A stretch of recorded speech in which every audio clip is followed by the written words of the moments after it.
அனைவருக்கும் இனிய வணக்கம். இன்று நாம் பார்க்க இருக்கும் தலைப்பு ஆள்வினை உடைமை. ஆள்வினை உடைமை என்பது தனித்துவமான மிக சிறந்த ஒரு தமிழ் சொல்லாட்சி கொண்ட தலைப்பு. இதனை வினையை ஆளுதல் அல்லது ஒரு செயலை ஆளுதல் என்று வள்ளுவர் குறிப்பிடுகிறார். அது என்ன ஒரு செயலை ஆள்வது? ஒரு செயலை ஆட்சி செய்து வெற்றி காண்பதே ஆள்வினை உடைமை என்று வள்ளுவர் குறிப்பிடுகிறார். ஆள்வினை உடைமை என்பதற்கு விடாமுயற்சி உடைமை என்பதே நேரான பொருள். அதாவது ஒரு செயலை துவங்கிய பின் இடைவிடாது மீண்டும் மீண்டும் முயற்சித்து தோல்வியை தழுவினாலும் மனம் கலங்காமல் மீண்டும் வெற்றி அடையும் வரை முயற்சிப்பதே ஆள்வினை உடைமை எனலாம். ஆள்வினை உடைமை போன்றே மிக சிறந்த ஒரு சொல்லாட்சி கொண்ட சொல் ஊக்கமுடைமை. நாம் இப்பொழுது ஊக்கமுடைமைக்கும் ஆள்வினை உடைமைக்கும் உள்ள வேறுபாடினை காணலாம். ஊக்கமுடைமை என்பது ஒரு செயலை துவங்கிய பின்பு சோம்பல் எழா வண்ணம் சோம்பல் கொள்ளாமல் மன எழுச்சி கொண்டு அச்செயலில் முழு மனதோடு செயல்படுவது. ஊக்கமுடைமை என்பதற்கு ஆங்கிலத்தில் செல்ஃப் மோட்டிவேஷன் என்பார்கள். ஆள்வினை உடைமையோ விடாமுயற்சியை மேற்கொள்வது வெற்றியை அடையும் வரை. ஆள்வினை உடைமை என்பதற்கு ஆங்கிலத்தில் பெர்சிவியரன்ஸ் என்பார்கள். ஊக்கமுடைமையும் ஆள்வினை உடைமையும் நாம் நம் இலக்கை அடைய உதவும் இரு சாவிகள் என்று கொள்ளலாம். இன்று நாம் ஆள்வினை உடைமை என்னும் அதிகாரத்தில் உள்ள 10 குறட்பாக்களை ஒன்றன் பின் ஒன்றாக விரிவாக காணலாம். திருக்குறளில் அறத்துப்பால், பொருட்பால், இன்பத்துப்பால் என்னும் முப்பால் பகுப்பு உண்டு. அனைவரும் அறிந்ததே. அதில் பொருட்பாலில் அரசியல், அங்கவியல், ஒழிவியல் என்னும் 3 இயல்கள் உள்ளன. அவற்றுள் அரசியலில் 62வது அதிகாரமாக ஆள்வினை உடைமை உள்ளது. குறள் எண் 611 முதல் 620 வரை ஆள்வினை உடைமை பற்றி வள்ளுவர் குறிப்பிடுகிறார். நாம் முதல் குறளான 616வது குறளிலிருந்து துவங்குவோம். அருமை உடைத்து என்று அசாவாமை வேண்டும், பெருமை முயற்சி தரும். இக்குறளை நாம் பொருட்கோள் கொள்ளும் பொழுது, பொருட்கோள் என்றால் ஒரு திருக்குறளை மாற்றி அமைத்து தக்கவாறு பொருள் கொள்வது, புரிந்து கொள்வது எனலாம். இக்குறளில் பெருமை முயற்சி தரும், மாறாக முயற்சி பெருமையை தரும் என்று நாம் பொருட்கோள் கொள்ள வேண்டும். குறளுக்கு நகர்வோம். அருமை உடைத்து என்று அசாவாமை வேண்டும். அருமை உடைத்தென்று இச்செயல் செய்வதற்கு கடினமானது, இந்த செயல் செய்யறதுக்கு ரொம்ப கடினமா இருக்கு அப்படின்னு நம்ம நினைச்சுக்கிட்டு அசாவாமை வேண்டும். அசாவாமை அப்படின்னா அசந்து போகாமை, சோர்வடையாமை வேண்டும் அப்படின்ட்டு முதல் வரியில சொல்லிடுறாரு. அருமை உடைத்தென்று அசாவாமை வேண்டும். இச்செயல் செய்யறதுக்கு கடினமா இருக்கு அப்படின்னு சொல்லிட்டு அசந்து போகாமல் சோர்வடையாம இருக்கணும். அந்த செயல் செய்வதற்கான பெருமையை முயற்சி தரும் அப்படின்னு சொல்றாரு. இந்த இடத்துல பெருமை என்பது உயர்வு அப்படின்னு நம்ம புரிஞ்சுக்கலாம். அப்போ அந்த செயலுக்கான உயர்வை முயற்சி தரும். அப்போ முயற்சி தான் முதல் படி. வெற்றியை அடைகிறோமோ இல்லையோ அது அடுத்து, முயற்சிப்பதே முதல் படி என்பதை இக்குறளின் மூலம் நாம் அறியலாம். இரண்டாவது குறளுக்கு நகர்வோம். வினைக்கண் வினைக்கெடல் ஓம்பல், வினைக்குறை தீர்ந்தாரின் தீர்ந்தென்று உள்ளது. இக்குறளை இரண்டாக பகுத்து புரிந்து கொள்ள வேண்டும். முதல் வரியான வினைக்கண் வினைக்கெடல் ஓம்பல் என்றால், ஒரு செயலில் வினை குறையா வண்ணம் ஒரு செயல் வெற்றி அடையாமல் போவதற்கான சோம்பல் முதலியவற்றை உள்ளே விடாமல் தவிர்த்து பாதுகாத்து கொள்ள வேண்டும். வினைக்கண் வினைக்கெடல் ஓம்பல், வினையை அரைகுறையாக பாதியிலேயே விட்டுவிடுவதற்கான தீய எண்ணங்களை அச்செயலில் ஊடுருவா வண்ணம் பாதுகாத்து கொள்ள வேண்டும். வினைக்கண் வினைக்கெடல் ஓம்பல். அடுத்த வரி, வினைக்குறை தீர்ந்தாரின் தீர்ந்தன்று உலகு. இதை நாம் வினைக்குறை தீர்ந்தாரின் உலகு தீர்ந்தன்று என்று பொருட்கோள் கொள்ள வேண்டும். வினைக்குறை தீர்ந்தாரின் என்றால், தீர்ந்தார் என்றால் கைவிட்டவர், வினைக்குறை என்றால் செயலை பாதியிலேயே குறையாக விடுவது, அதுதான் வினைக்குறை. ஒரு செயலை அரைகுறையாக கைவிட்டவரை உலகு தீர்ந்தென்று, உலகம் கைவிட்டு விடும். எப்படிப்பட்ட ஒரு அழகான தத்துவத்தை இக்குறட்பாவில் வள்ளுவர் வைத்துள்ளார். நாம் ஒரு செயலை அரைகுறையாக கைவிட்டால் இந்த உலகம் நம்மை கைவிட்டு விடும் என்கிறார் வள்ளுவர். மூன்றாவது குறளுக்கு நகர்வோம். 3ஆம் மற்றும் 4ஆம் குறள் நாம் ஒன்றாக புரிந்து கொள்ளலாம். 3ஆம் குறளான தாளாண்மை என்னும் தகைமைக்கண் தங்கிற்கே வேளாண்மை என்னும் செருக்கு. தாளாண்மை என்றால் விடாமுயற்சி, வேளாண்மை என்றால் உதவி செய்தல். அப்போ யார்கிட்ட விடாமுயற்சி இருக்கோ அவங்க தான் மற்றவங்களுக்கு உதவி செய்ய முடியும் அப்படின்னு சொல்றாரு வள்ளுவர். ஏன் இப்படி சொல்றாரு? தாளாண்மை என்னும் தகைமைக்கண் தங்கியிருக்கே. தாளாண்மை, தகைமைக்கண்னா மிகப்பெரிய பண்பு, முயற்சி அப்படின்ற மிகப்பெரிய பண்பு தங்கியிருக்கேன்னா நிலை பெற்றதே அவங்க கிட்ட இருக்கும். என்னது? வேளாண்மை. வேளாண்மைனா இந்த இடத்துல உழவு செய்யறது கிடையாது, உதவி செய்யறது. வேளாண்மை இன்னும் செருக்குன்னு சொல்றாரு. செருக்குன்னா பெருமித உணர்வு. இப்போ ஒரு தந்தை மகன் IAS ஆயிட்டா ஒரு பெருமித உணர்வு கொள்வார் பார்த்தீங்களா? அந்த பெருமித உணர்வானது, அந்த உதவி செய்தல் என்ற பெருமித உணர்வானது யார் விடாமுயற்சியை மேற்கொள்றாங்களோ அவர்களுக்கே உரியது அப்படின்ட்டு வள்ளுவர் சொல்றார். தாளாண்மை என்னும் தகைமைக்கண் தங்கியிருக்கே வேளாண்மை என்னும் செருக்கு. இந்த குறள் உணர்த்துவது என்ன? அது எப்படி விடாமுயற்சின்னு தான் நம்ம மற்றவங்க உதவ முடியும்?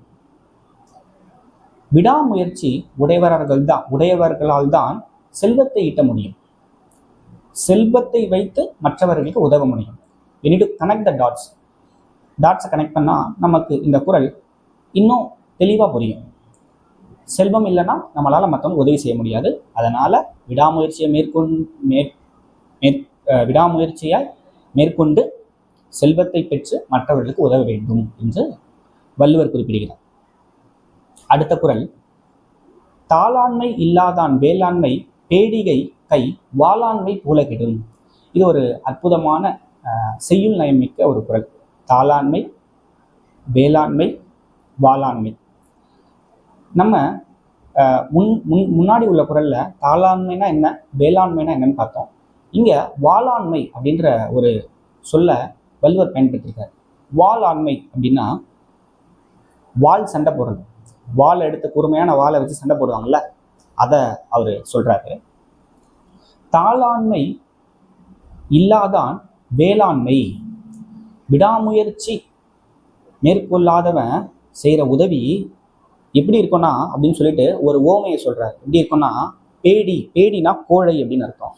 ஒரு கோழை வாளாண்மை, பேடியின் கை, பேடியோட கையில வாளை எடுத்து சண்டை போடுற மாதிரி. ஒரு கோழை வாளை எடுத்து சண்டை போட்டு ஜெயிக்க முடியுமா? கண்டிப்பா தோத்துதான் போவான். அதை இங்க ஓமைக்கிறாரு வள்ளுவ பெருந்தகை. அப்போ விடாமுயற்சி இல்லாதவன் மற்றவங்களுக்கு உதவி செய்யணும்னு நினைக்கிறது ஒரு கோழை வாளை எடுத்துட்டு சண்டை போடுற மாதிரி. அது கண்டிப்பா தோல்வியில் தான் முடியும். அவங்ககிட்ட செல்வமே இருக்காது.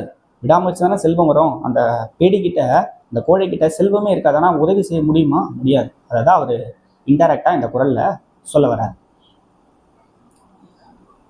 அடுத்த குறளுக்கு நகர்வோம். இந்த குறள் ஒரு செய்யுள் நயமிக்க, எனக்கு பிடித்த ஒரு அற்புதமான குறள். இன்பம் விழையான் வினை விழைவான் தன் கேளிர் துன்பம் துடைத்து ஊன்றும் தூண் அப்படின்னு சொல்றாரு. இன்பம் விழையான் அப்படின்னா இன்பத்தை விரும்பாதவன். இன்பம் அப்படின்னா நமக்கு எதெல்லாம் மகிழ்ச்சியை கொடுக்குதோ அதெல்லாம் இன்பம். இன்பம் விழையான், இன்பத்தை விரும்பாதவன் ஆகி வினை விளைவான், தான் மேற்கொண்ட செயலை விரும்புகின்றவன். துன்பம் தன் கேளிர், தன் கேளிர் துன்பம் துடைத்து உண்டும் தூர். தன் கேளிர் என்றால் தன் உறவினர்கள், தன் சுற்றத்தார்கள், தன் உறவினர்களின் துன்பத்தை நீக்கி தாங்குகின்ற தூண் போன்றவன் அப்படின்னு சொல்றாரு வள்ளுவர். இப்போ இங்க என்ன சொல்றாரு? இன்பமே இல்லை, மகிழ்ச்சியாவே நிற்கக்கூடாது, உன்னோட செயலில் மட்டும்தான் நீ முனைப்பா இருக்கணும் அப்படின்னு வள்ளுவர் சொல்றாரா? இல்லை.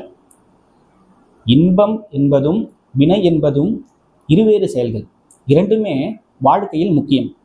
அப்படியே மகிழ்ச்சியே இல்லாம புத்தகத்தை எடுத்து படிச்சுக்கிட்டே விடாமுயற்சி மேற்கொண்டுட்டே இருந்தா நல்ல மார்க் வாங்கிடலாம் அப்படின்ட்டு வள்ளுவர் சொல்லலை.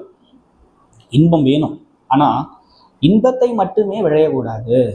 இன்பத்தை மட்டுமே நுகர்ந்து கொண்டு எப்பயுமே நான் சினிமா, எப்பயுமே நான் திரையரங்கம் போயிட்டு படத்தை பார்த்து டைம் வேஸ்ட் பண்ணுவேன், எப்பயுமே நான் விளையாடிட்டே இருப்பேன், படிக்க மாட்டேன். அப்போது இன்பத்தை மட்டுமே நான் நுகர்ந்து கொண்டே இருந்தேன்னா அது கஷ்டம்.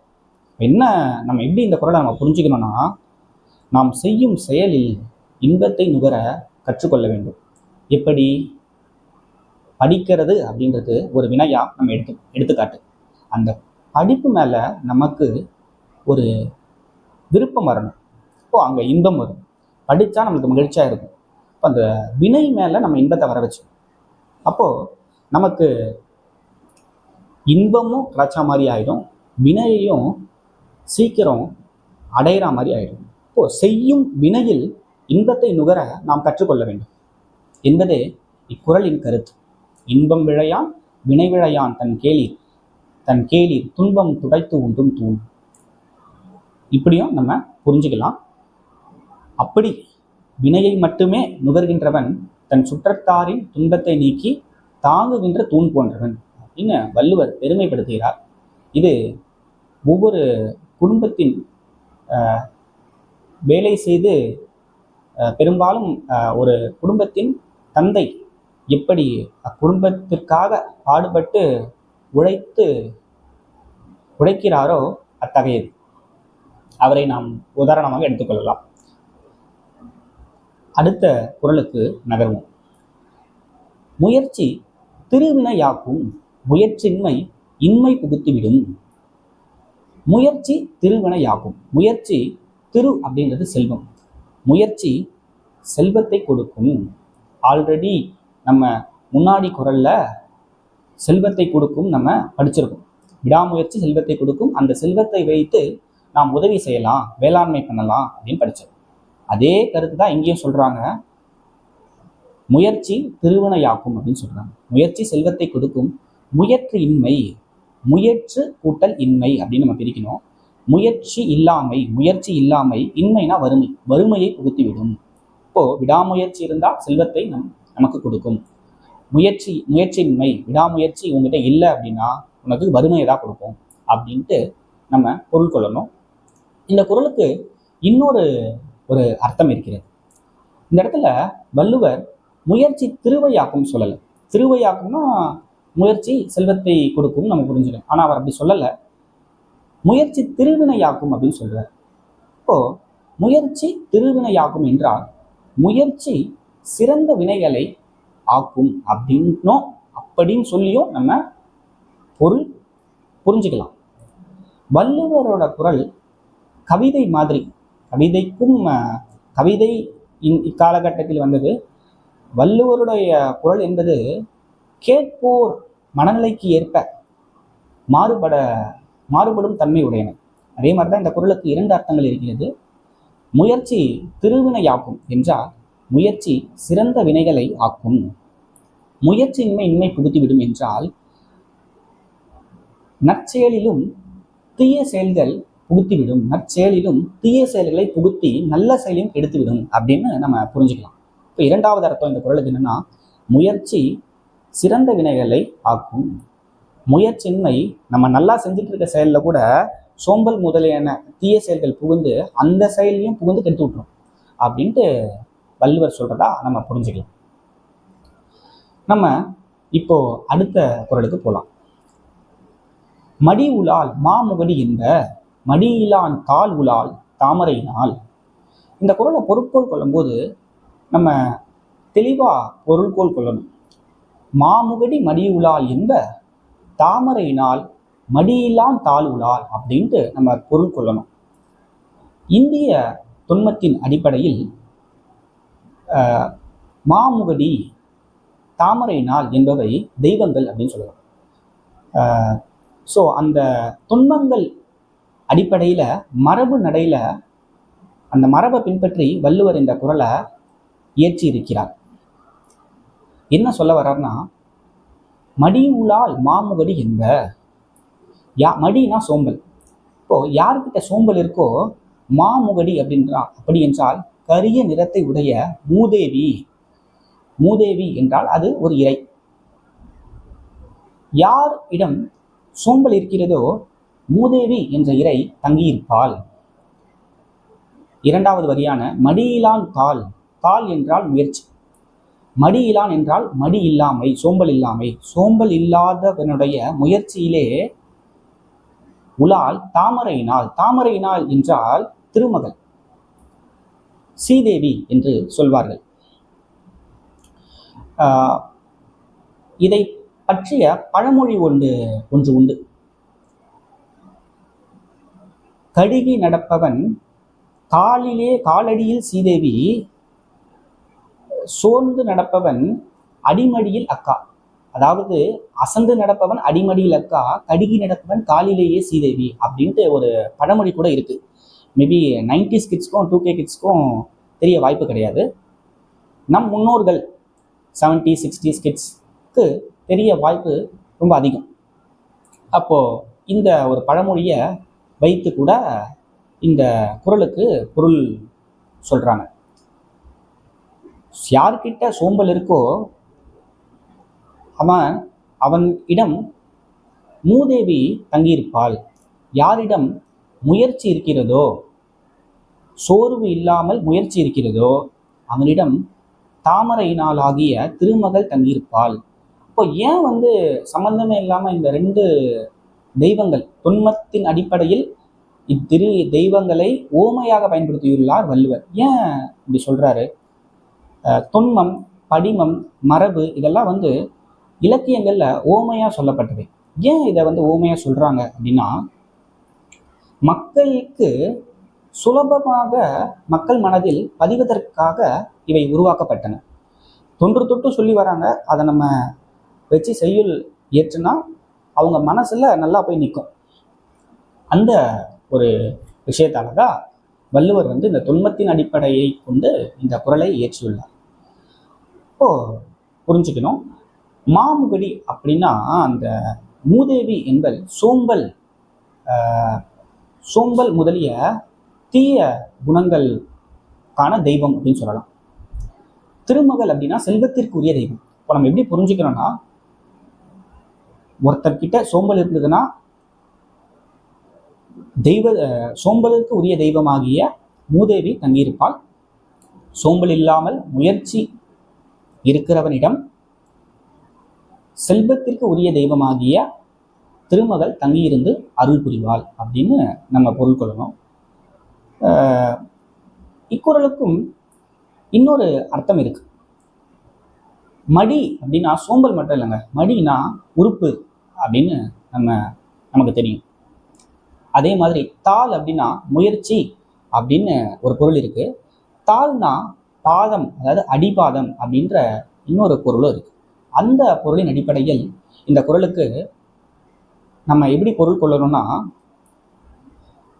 மடியுளால் மாமுகடி என்ப. மூதேவி என்ற இறை மடியில் அமர்ந்திருப்பாள். யார்கிட்ட? சோம்பல் இருக்கவங்க கிட்ட. மடியுளால் மாமுகடி என்ப. மாமுகடி மடியில் அமர்ந்திருப்பாள் சோம்பல் உள்ளவரிடம். தாழ்வுளால் தாமரையினால். சோம்பல் இல்லாம முயற்சி இருக்கிறவனோட பாதத்திற்கு அருகிலே செல்வத்தின் இரையாகிய திருமகள் அமர்ந்து அவர்களுக்கு அருள் கொடுப்பாள் அப்படின்னையும் நம்ம புரிஞ்சுக்கலாம். உடனே தெய்வம் காலடியில் இருக்குமா அப்படின்னு சொல்றீங்களே அப்படின்னு நீங்க நினைக்கக்கூடாது. அர்த்தங்கள் வேறுபடும். காலடியில் தெய்வம் இருக்குது அப்படின்னு நம்ம இந்த குறளை நம்ம எடுத்துக்க கூடாது. நமக்கு அருள் கொடுக்கறதுக்கு தெய்வம் இறங்கி நம்மக்கிட்ட மடி சோம்பல் இல்லைன்னா திருமகளே நம்ம கீழே இருந்து நமக்கு செல்வத்தை கொடுத்து வாழ்க்கையில் வெற்றியடை செய்வார் அப்படின்ட்டு நம்ம புரிஞ்சுக்கணும். இப்போ அடுத்த குறள் மிக சிறந்த ஒரு குறள். பொறியின்மை யாருக்கும் பழியென்று அறிவறிந்து ஆள்வினை இன்மை பழி அப்படின்னு சொல்றார். மிக சிறந்த ஒரு குறள். பொறியின்மை யாருக்கும் பழியென்று அப்படின்னா, பொறினா உடல் உறுப்புகள், மெய் வாய் கண் மூக்கு செவி ஆகிய ஐம்பொறிகளையும் குறிக்கும். உடல் உறுப்புல ஒருத்தருக்கு குறைபாடு இருக்குன்னா அது பழி கிடையாது. பொறியின்மை யாருக்கும் பழி என்று அப்படின்னு வள்ளுவர் சொல்றாரு. மிக சிறந்த ஒரு கருத்து, உண்மை. பொறியின்மை யாருக்கும் பழி என்று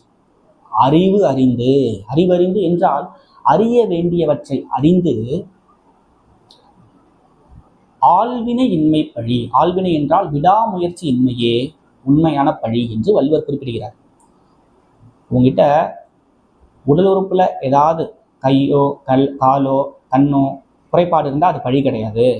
எல்லாம் தெரிஞ்சு முயற்சி பண்ணாமல் இருக்க பத்தியா, அதுதான் பழி அப்படின்ட்டு வள்ளுவர் இந்த குறள்ல சொல்றார்.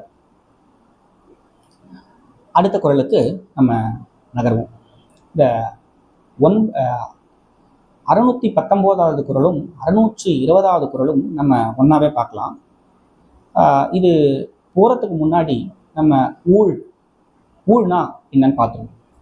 ஊழ் என்றால் விதி அப்படின்னு சொல்லணும். நிறைய பேருக்கு விதி மேலே நம்பிக்கை இருக்காது. கருத்துக்கள் மாறுபடும் மனிதர்களுக்கு இடையே வள்ளுவர் விதியை நம்புபவர், பிறப்பை நம்புபவர், மறுபிறவி இருக்கு என்பதை வள்ளுவர் பல குறளில் குறிப்பிட்டுள்ளார்.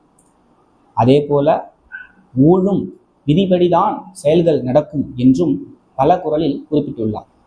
ஊழ் நாம் அறத்துப்பாலில் 4 இயல்கள் இருக்கிறது. பாயிரவியல், இல்லறவியல், துறவரவியல், ஊழியல். அதில் ஊழியலில் ஒரே ஒரு அதிகாரமான ஊழ் 10 குறட்பாக்களை கொண்டது. அந்த 10 குறட்பாவிலும் வள்ளுவர் சொல்ல வருவது, நாம் என்ன வலிமையாக உடையவராக இருந்தாலும், நம்மிடம் என்ன திறமைகள் இருந்தாலும் இறுதியில் விதியே வெல்லும், ஊழே வெல்லும் என்கிறார். ஆங்கிலத்தில் ஊழ் என்பதற்கு ஃபேட் என்பார்கள்.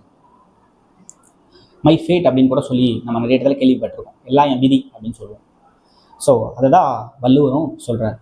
ஆனால் இந்த ஆள்வினை உடைமை என்ற அதிகாரத்தில் வள்ளுவ பெருந்தகை விடாமுயற்சி இருந்தால் விதியையும் நம்மளால் வெல்ல முடியும் என்று இந்த ஒரே ஒரு குறட்பாவில் மட்டும் முயற்சியை கொண்டு விதியை வெல்ல முடியும் என்று கூறுகிறார். பாருங்க, அப்போ எப்படிப்பட்ட தன்மையுடையது விடாமுயற்சி அப்படின்றத நம்ம புரிஞ்சுக்கணும். நம்ம இப்போ 619வது குறளை பார்ப்போம். தெய்வத்தால் ஆகாது எனினும் முயற்சி தன் மெய்வருத்த கூலி தரும் அப்படின்ட்டு சொல்றாரு. இந்த இடத்துல தெய்வம்னா ஊழ், விதி எல்லாமே ஒண்ணுதாங்க, ஒரே மீனிங் தான். கடவுள் தான் விதி, ஊழ் எல்லாமே.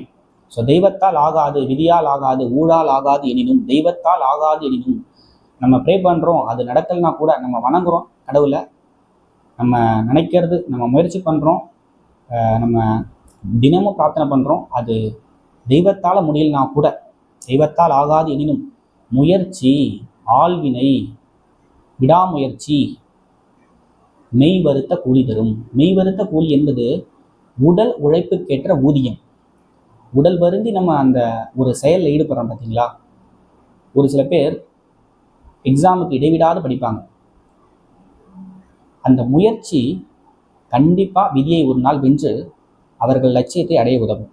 அதே மாதிரி நிறைய பேர் ஸ்போர்ட்ஸில் இருப்பாங்க, விடாமுயற்சி மேற்கொள்வாங்க. அவங்களுக்கான காலம் வரும் வரை அந்த விடாமுயற்சியில் இருக்கணும். ஒரு நாள் நீங்கள் முயற்சி பண்ணதை அடைவீங்க அப்படின்ட்டு வள்ளுவர் சொல்கிறாரு. தெய்வத்தால் ஆகாதெனினும் உன்னுடைய முயற்சி உன் உடலுக்கேற்ற வருமானம், ஊதியம்னா பலனை தரும். உழைப்புக்கேற்ற ஊதியத்தை, உடல் உழைப்புக்கேற்ற ஊதியத்தை கண்டிப்பாக தரும். எப்போ? முயற்சி தரும். அந்த முயற்சி தரும், நீ செய்கிற முயற்சி தரும், சும்மா இருந்தால் தராது. முயற்சி மேற்கொண்டால் கண்டிப்பாக அந்த உடல் உழைப்புக்கேற்ற ஊதியத்தை கண்டிப்பாக நாம் பெறுவோம்.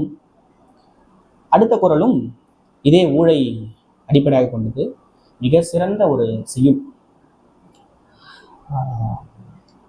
ஊழையும் உப்பக்கம் காண்பர் உழைவின்றி தாழாது முயற்றுபவர். ழகரமும் நெகரமும் இந்த குறள்ல விளையாடுது. ஒரு அற்புதமான செய்யுள், இலக்கிய நயமுடைய ஒரு குறள். ஊழையும் உப்பக்கம் காண்பர் உழைவின்றி தாழாது முயற்றுபவர்.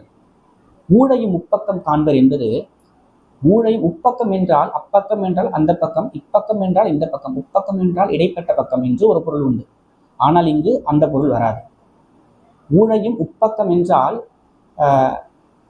நிறைய இலக்கண ஆசிரியர்கள், இலக்கிய ஆசிரியர்கள் உப்பக்கம் என்றால் முதுகு பக்கம், ஊழையும் உப்பக்கம் காண்பர், ஊழையும் புறமுதுகு காட்டி ஓட வைப்பர் அப்படின்னு சொல்றாங்க.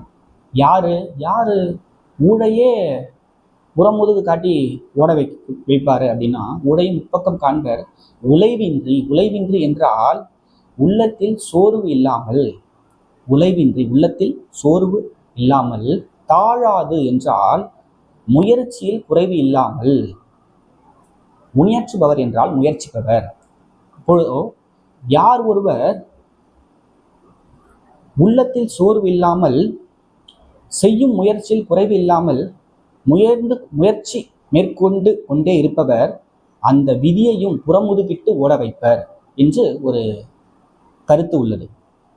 மற்றொரு புறம், ஊழை புறமுதுகு காட்டி ஓட வச்சா ஊழ் நமக்கு முன்னாடி தானே இருக்கு, அப்போ ஊழ் ஜெயிச்சிருக்கு, ஊழ் தானே வெற்றி அடைஞ்சிரும் அப்படின்ட்டு சொல்லுவாங்க. உங்களுக்கு புரியும் நினைக்கிறேன். ஊழையும் உப்பக்கம் காண்பதுன்னா, ஊழ் புறமுதுகு கண்டு ஓடுதுன்னா ஊழ் நமக்கு முன்னாடி போகுது, அப்போ அது ஜெயிச்சதா கருதலாம் இல்லையா? ஸோ அதனால இதற்கு இன்னொரு கருத்து இருக்கு. உப்பக்கம் என்றால் இடைப்பட்ட பக்கம், நம்ம பக்கத்துல நமக்கு சமமா. ஊழையும் இடைப்பக்கம், இடப்பக்கம், பக்கவாட்டில், ஊழையும் பக்கவாட்டில் காண்பர். ஏன் பக்கவாட்டில் காண்பர் என்று நம்ம பொருள் கொள்ளணும்? பக்கவாட்டில்னா ஊழ் நம்மளை வெல்ல முடியாது, நம்மளும் ஊழுக்கு பின்னாடி இல்லை. இப்போ நம்ம மேற்கொண்ட செயல், நம்ம மேற்கொண்ட முயற்சி ஊழை பக்கவாட்டில் தான் வச்சுக்கணும், ஊழை ஜெயிக்க கூடாது. விதியையும் வெற்றி பெறாமல் செய்வது நாம் மேற்கொள்ளும் முயற்சி. விடாமுயற்சி இருந்தால் ஊழையும் உப்பக்கம் காண வைக்கலாம். இப்போ ஊழை பக்கவாட்டில் காண்பர் என்ற பொருள் இதற்கு பொருந்தும் என்று கருதுகிறேன். இப்போ ஊழை பக்கவாட்டில் கண்டால் ஊழ் வெற்றியடையாது, நாமும் தோல்வியடைய மாட்டோம். இப்போ ஊழையும் உப்பக்கம் காண்பர் யாரு? உழைவின்றி முயற்சியில் உள்ளத்தில் சோர்வில்லாமல் தாழாது முயற்சிப்பவர், செய்யும் செயலில் முயற்சியில் குறைவில்லாமல் முயற்சித்து கொண்டே இருப்பவர் ஊழையும் உப்பக்கம் காண்பர் அப்படின்னு சொல்லலாம். ஸோ இந்த 10 குறள்களும் ஆள்வினை உடைமை பற்றி மிக சிறந்த கருத்துக்களை எடுத்துரைக்கிறது. நம்ம வாழ்க்கையில ஆள்வினை உடைமை என்பது முக்கியமானது. நாம வெற்றி அடைகிறோமோ தோல்வி அடைகிறோமோ அது அடுத்த விஷயம். நமக்கு பிடிச்ச செயல், நமக்கு ஒரு செயல் பிடிக்குது, நம்ம அதற்கான முயற்சியை மட்டும் எக்காலத்திலும் கைவிடக்கூடாது, எந்த சூழ்நிலையிலும் கைவிடக்கூடாது. முயற்சிப்போம், வெற்றி அடைவோம். முயற்சி திருவினையையே ஆக்கும்.